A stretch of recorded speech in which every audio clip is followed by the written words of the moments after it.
This guy. Blood in, blood out. Trump in, Trump out. This is a gang. Jason Whitlock. Racism is an issue in America, but it is primarily an issue for the poor.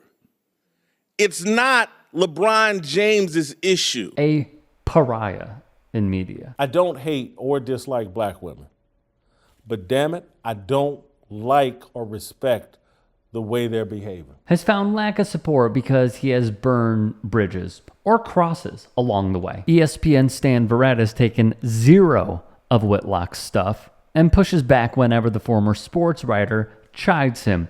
Recently, this revelation came about. I'm calling Mark Robinson, the Republican candidate for governor in North Carolina, the notorious GOP. He's the next big thing, I think, in politics. Just wait.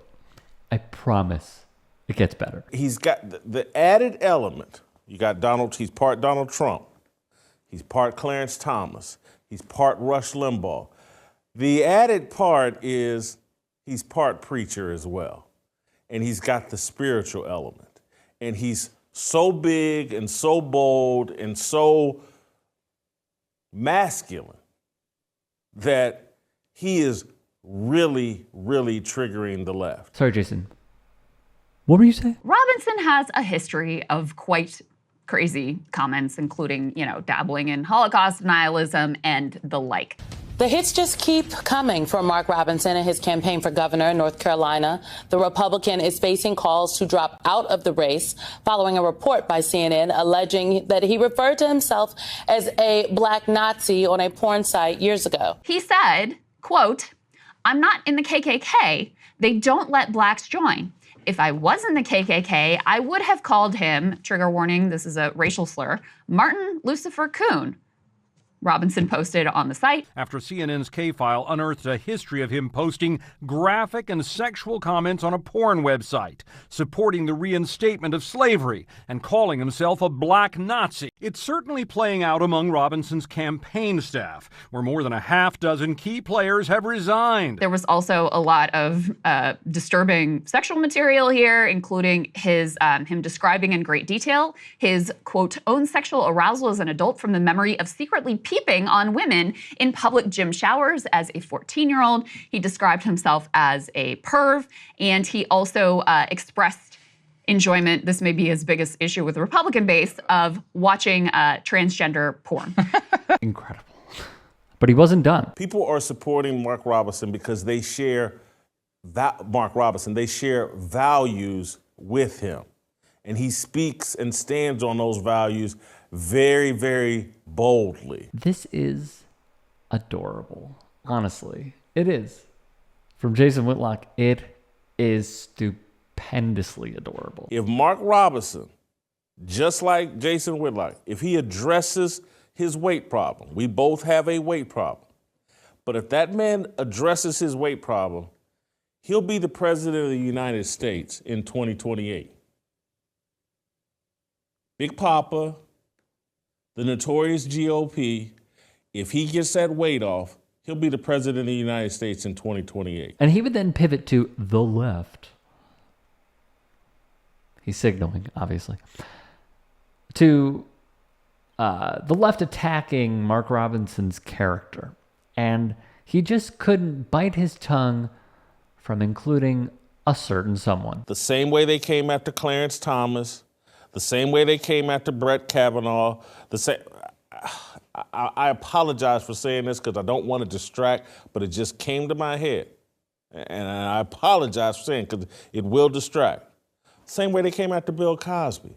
Any black man that stands on principles, and I know Bill Cosby has his issues, but I've already done told you how I feel about that.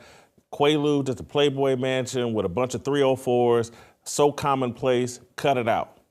And don't put someone in jail over something that happened 30 years ago that you really couldn't even prove and you really didn't even prove. Well, that's insane, isn't it? Yes, it is. So Stan Verrett saw the Whitlock clip where he said, like, Mark Robinson for president 2028 line. And he wrote, "You can't make it up, pure comedy." No, you cannot. You cannot. But what I think is rather interesting is Jason Whitlock backs this guy. And he did this prior to the porn message board comments. And this guy was a Holocaust denier. He was a conspiracy theorist. He went on Facebook time and time again, we've covered it, where he went over talking points that are in direct correlation with white supremacist rhetoric. I mean, what is up with Jason Whitlock, man? For real. Like, every time you think that he couldn't stoop lower, he just does. And at this point, I know I've said this before, not about him, but about a certain Republican lawmaker.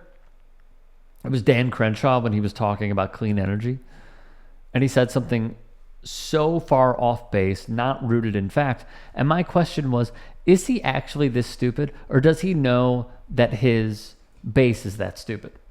And they'll just buy into whatever he says because he is a multi-millionaire who is not serving his constituents. He is serving the top 1%.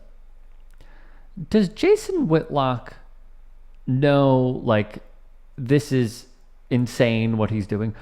Or does he just know that this is the way? This is how it should be because this is how I get my bag. And I get it. I get it. And to be very clear, there are some who were former lefties, but not really. But let's just say some who were former lefties that then realize there isn't money on this side of the aisle. There's money in liberalism. There's money in being on the far right. There's money in being a Republican. There's money in being a moderate. There is not money in being a leftist. Dave Rubin found that out, didn't he? And then it turns out, not only did he want a fat salary from us to do less work, as many have discussed on our platform, on our network rather, he then pivoted to the right, started securing interview after interview with GOP lawmakers, played video games with Rafael Ted Cruz, and then he took Russian money, according to the reports, of course. So I just question it. Like, Whitlock is that guy, if we remember, that went on Tucker Carlson's White Supremacy Power Hour show and said and blamed single black moms for Tyree Nichols getting slaughtered by the police, instead of blaming the police, of course. He has gone after Colin Kaepernick. He has gone after LeBron James. He goes after, if you think about it, on a surface level, like I go way deeper than some athletes will because my politics are for people and community and not for systems of oppression. I do not believe that you can root out the bad apples in policing. I don't even think you can reform policing like Charles Barkley said. I just don't. And yet, even if we have like a vanilla take on policing, he thinks it's too far. It's incredible. This is a quote unquote man of God, yet he bends the knee to someone who can't cite a Bible verse. He bends the knee to someone who we believe has has cheated on his wife multiple times, 3 marriages. A morally driven man who has bankruptcy after bankruptcy. A man who blames immigrants yet employs them at his own properties. I can go on and on about this. I just question, like, where is he coming from? Because I just don't get it. But I continue to fall back on, he knows what he's doing. He has burned a bridge everywhere, and this is the only card he has left to play. If you can and are willing, please become a paid member here at TYT Sports.